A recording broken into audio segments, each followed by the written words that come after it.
How was that? Two things. Don't turn your head and don't close your eyes. Okay. I think I did both of those things. Yeah, I think you did too.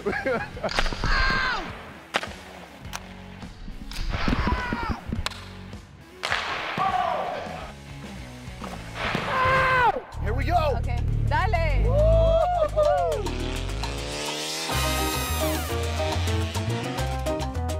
When thinking of Miami, there are some cliches that come to mind. Spring break, Art Deco, and parties till the break of dawn. But for the many that have made everlasting roots in the Magic City, they simply call it home. So, Alexia, how long have you been a resident of Miami? I was born and raised in Miami. Really? Yes. I'm more familiar with Miami for vacations, for spring break, but there's more to Miami than just the nightlife. Absolutely.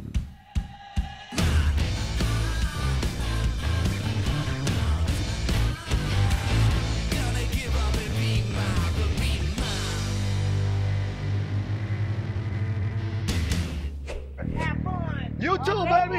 you. You have fun. And no one knows that better than entrepreneur, influencer, and Bravo's Real Housewife of Miami, Alexia Echevarria.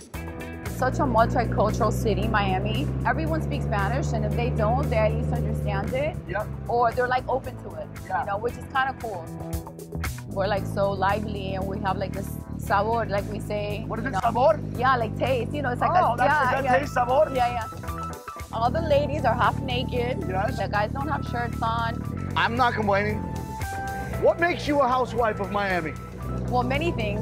Being married, being a mom, being a businesswoman, having the certain type of lifestyle that I have, and just really just being me. I'm very authentic, you know, I'm very raw. And 5 seasons later, I'm still here. And the rest is history.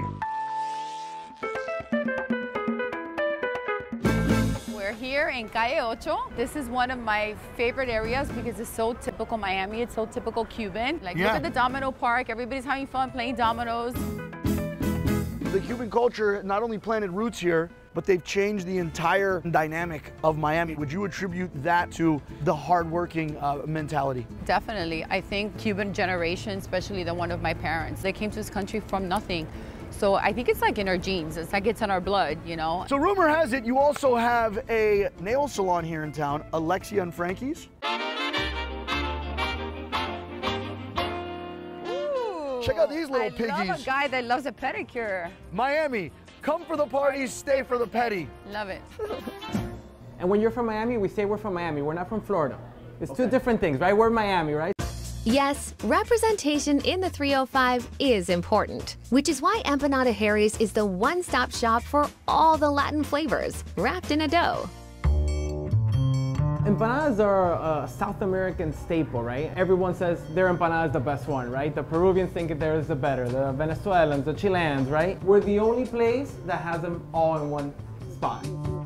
You can have a couple come in and one can be from Argentina and the other one can be from Peru, and they can not only kind of interconnect their cultures, but they can have, you know, what makes them feel at home. And that's another thing we try to keep as authentic as possible. Why don't you start small and easy? And we just go with our hands, right? Yes. Yeah, go for it. That's the ham and cheese. Wow. The Venezuelans are a little larger, the Perus are a little bigger, the Chileans have this traditional shape. You know, that one's its own monster. It's like a PlayStation controller. You know, it does look like a PlayStation controller. The quality, the authenticity, the uniqueness of these empanadas. You have a bright future, my friend. What is the next iteration of this incredible business? We you have? actually just opened a smokehouse. We're defining Miami-style barbecue. Yeah, we're taking that same kind of ideologies that we had with the bakery, and we're trying to do the same thing with this like amazing American barbecue, and then kind of putting our Miami stamp on it. All right, well listen, I hear it's tradition to have a little, what do you call it, a cafecito? Cafecito. All right. Yes. Well, in Miami at 305, our area code, cafecito time. It's a party Miami style, huh? Yeah.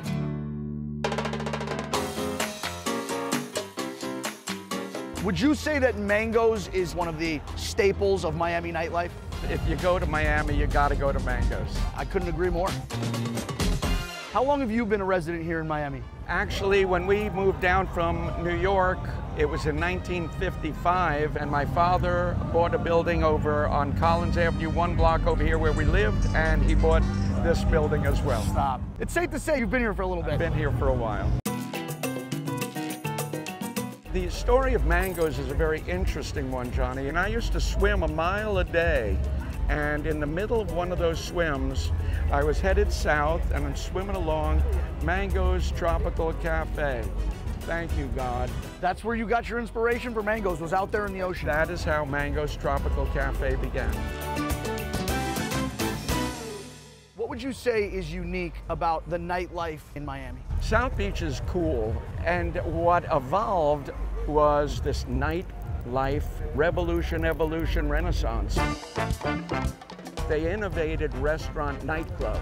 So dinner was happening, and that was cool. And then at 11 o'clock, the lights went down and the music went up, and girls would dance right on the table.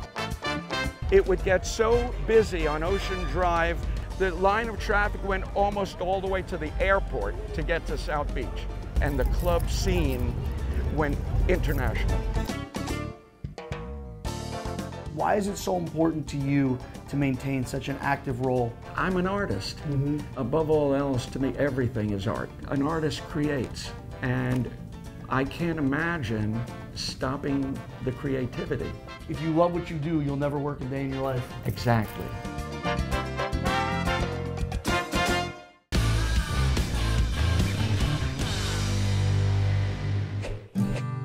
While Miami's allure are the beaches, a small resort town just 87 miles north is where our underwater adventures begins.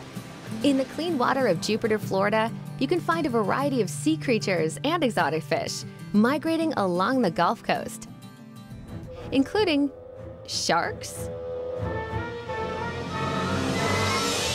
It's not Jaws. You know, they're not out there just eating anything and after you. They want nothing to do with us. We're hoping that today is going to change all your opinions and ideas of these amazing animals. Captain Randall, you are a marine conservationist.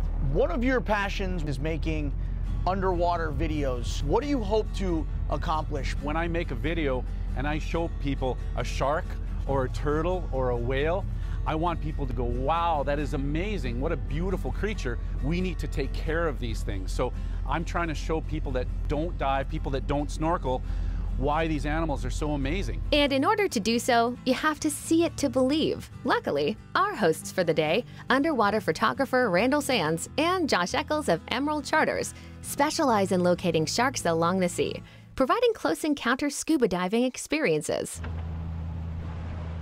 The sharks that we're gonna swim with here, is this the place they call home, or are they migratory species? All of our sharks here are on a migrational pattern. So what they do is they jump into that Gulf Stream. That might wrap around different countries, and they'll migrate to different places, whether they find their loved ones in different areas or they find a certain food. So they're migrating through. Hop on the old Gulf Stream. Yeah, right? What kind of wildlife do you think we're going to see down there? Right now we're in season of lemon sharks, some bull sharks, nurse sharks, and if we're really lucky, maybe a tiger shark. Wow. Yeah. When we see a healthy shark, we know that there's a healthy reef. So it's all a circle. It's about taking care of these sharks. If we don't have our sharks, we don't have we don't have a planet anymore.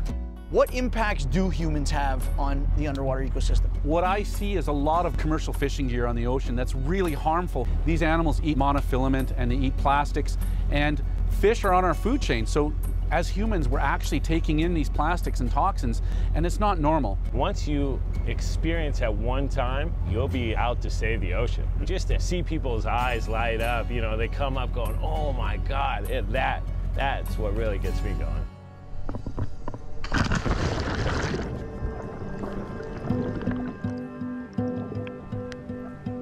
The first stop in our expedition is a shipwreck 120 feet underwater. Nicknamed the Treasure Coast, the Jupiter Inlet shipwrecks preserve time capsules of history, ships that date as far back as the 1600s, and have become part of this area's ecosystem.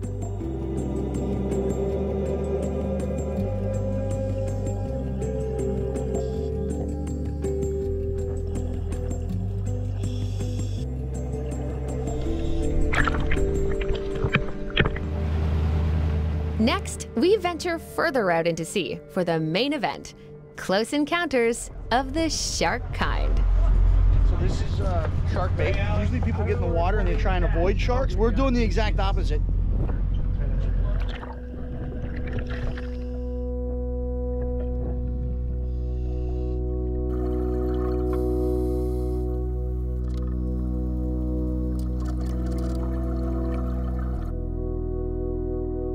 You could just tell that they are such docile, such like just majestic, affectionate creatures, man. I felt like I was surrounded by puppies. It's awesome. Yeah. And they're actually bumping into you. Yeah. And it's just an experience. It's not just a job for you, right? No, not at all. It's more than that. I want to let them experience. A lot of times I'll work with trying to get the fishing hooks out of them. So you'll see me with pliers. I just don't want the sharks damaged. I want to try to help them as much as I can. I'm leaving here with a whole newfound appreciation. That's awesome. For sharks. That's wonderful. That was hands down one of the coolest things I've ever done. All right? I'm glad I got to be part of it. Yeah, me too.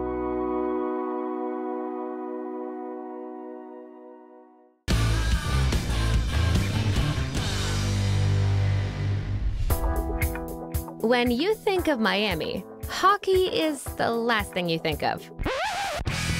But tell that to the die-hard fans of the Florida Panthers, who treat this sport like everything else in South Florida, with attitude.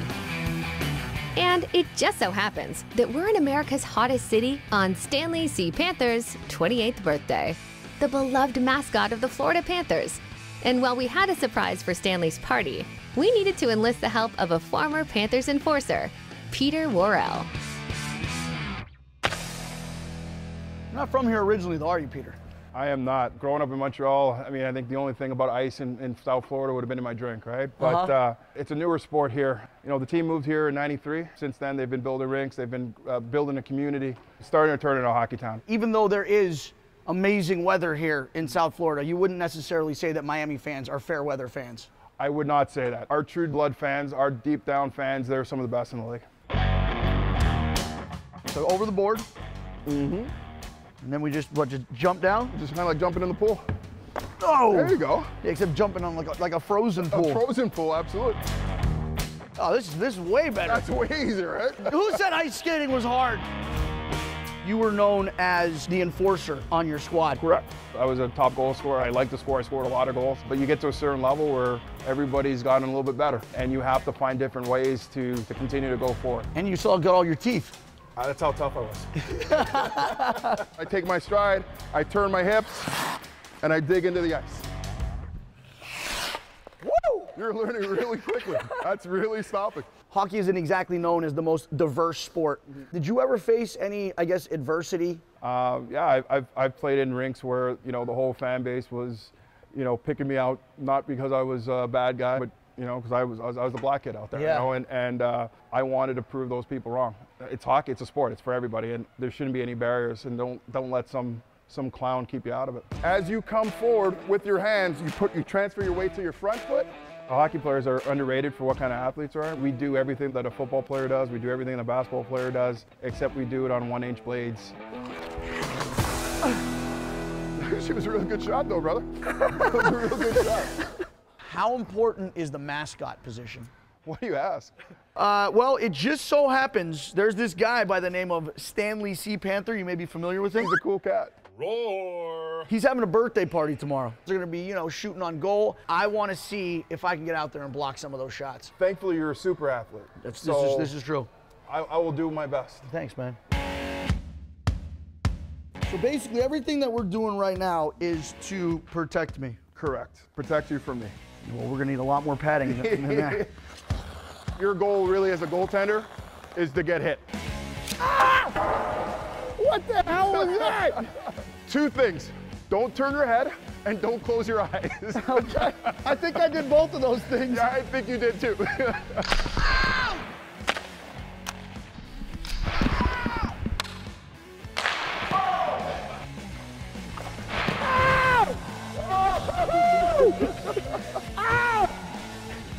All right, well, Coach, what do you think? I mean, you made a save on me, so I think you might be ready for those mascots. I think I might need to save my finger after this.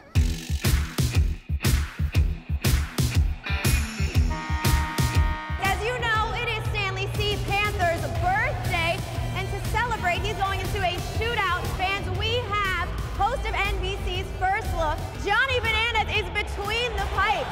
Let's see what you got, Stan. Come here,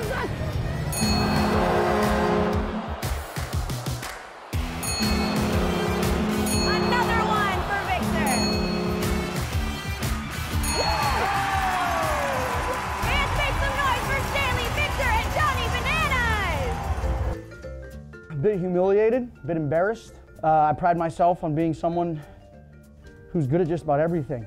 And when they said, listen, we're gonna pad you up, and we're gonna let guys dressed in Chuck E. Cheese costumes shoot pucks on you, I'm like, these guys are toast. And yeah, it was a difficult day at the office, to say the least. It's time to hit the showers.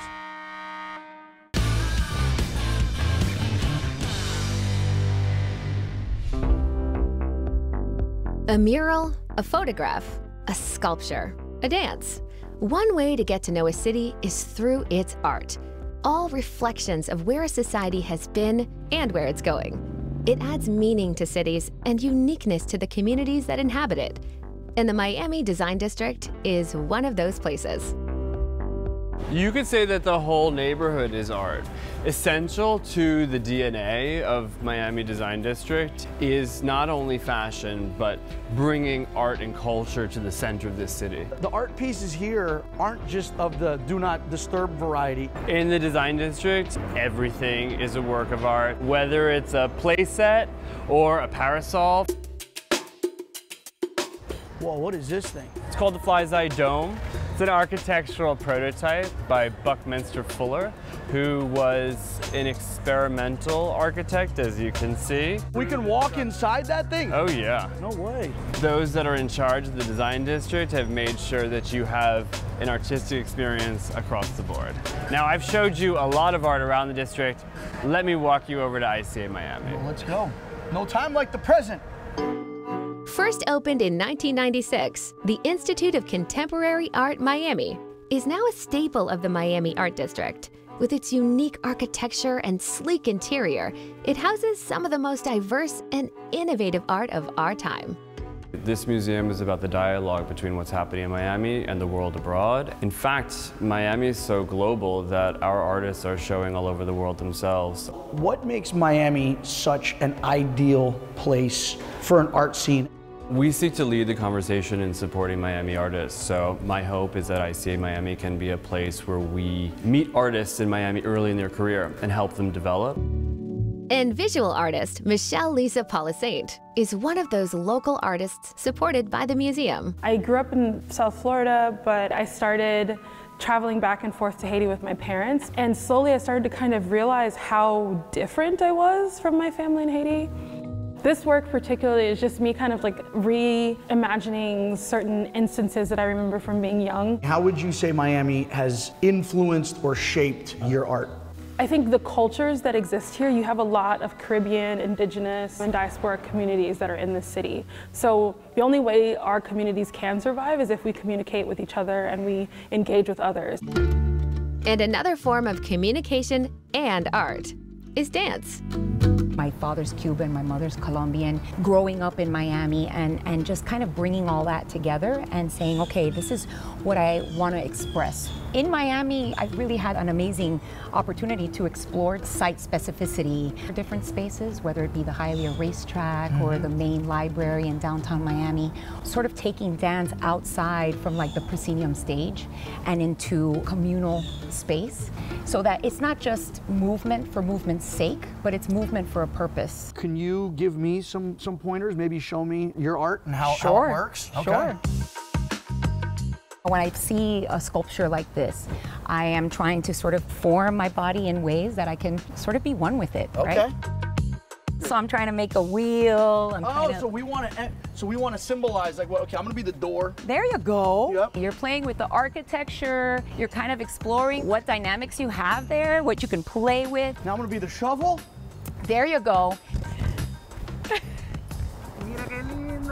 Que lindo! You make a fantastic modern experimental dance partner. Thank you. While Miami is the epicenter of the art movement in many different mediums, it was only natural that they get into the digital realm, becoming the first museum globally to collect NFTs or non-fungible tokens. Ooh, who is she? She's beautiful. That is CryptoPunk 523, subtitled Priscilla. It looks like it was made in, let's say, 1991, just from a visual perspective.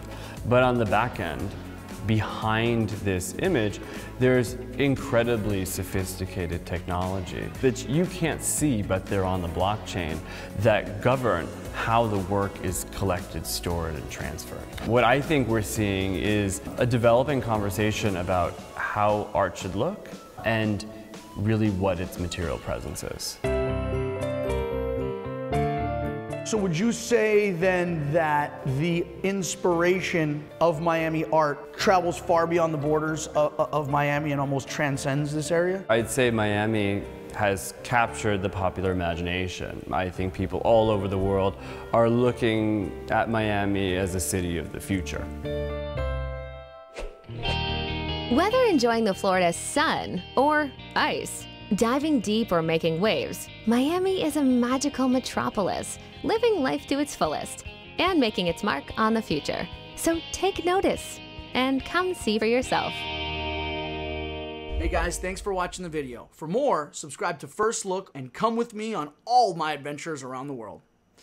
Who am I kidding? I'm probably sitting at home watching Netflix or playing Xbox. Either way, what are you waiting for? Just hit subscribe already.